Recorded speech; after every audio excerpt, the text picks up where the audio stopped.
C. Joseph Vijay எனும் நான்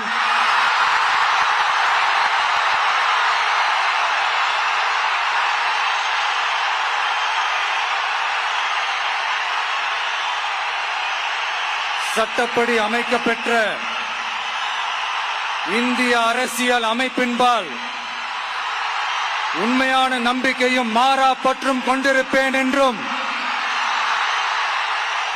இந்திய நாட்டின் ஒப்பில்லாத முழு முதல் ஆட்சியையும் ஒருமையையும் நிலை நிறுத்துவேன் என்றும்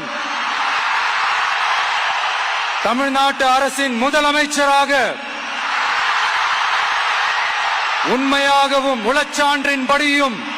என் கடமைகளை நிறைவேற்றுவேன் என்றும் அரசியல் அமைப்பிற்கும் சட்டத்திற்கும் இணங்க அச்சமும் ஒருதலை சார்பும் இன்றி